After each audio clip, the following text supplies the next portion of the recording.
I would like to take your perspective on the foreign interference by the Chinese Communist Party here in Canada.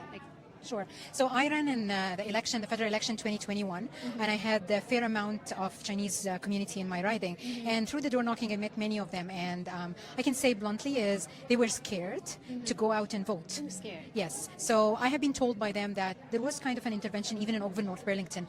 They were not freely expressing their opinion due to the government engagement here. I do condemn and I reject any interference from any governments outside in the internal affairs.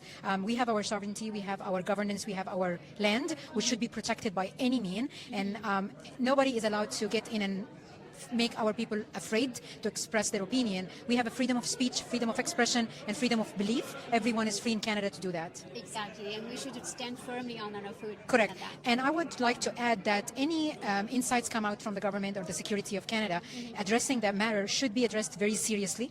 The Parliament and the MPs and the leaders should take it seriously. This is not something to be lightly taken. When someone intervene in the exactly, and when someone intervene with two Canadians like Michael's release, that's something not to be taken lightly. When there is an intervention, it makes everyone, not only Chinese, afraid and fear that I would point also to the Indian intervention recently happened.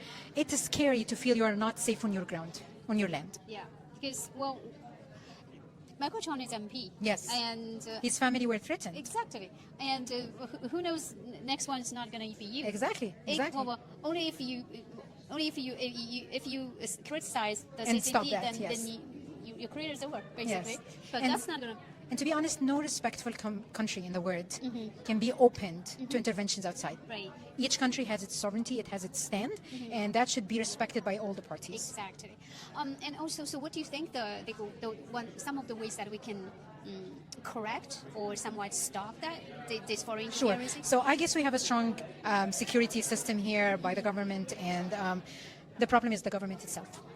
For the people, I would say, we are not against the Chinese community, because some of them comes back and say, I feel that when you attack the government of China, you're attacking me, and that's not true. We are supporting you as Chinese. You're part of the community. Feel safe, and we are here as a politician to defend you. That is why we have this sign here. Yeah. The Chinese Communist Party is not equal to China or Chinese. Yeah. They don't represent. The Chinese Communist Party is not an elected party. It has no way or shape to represent the Chinese people. So they are supposed to serve the Chinese people. Correct. And we, the people, tell them what they should do. Sure.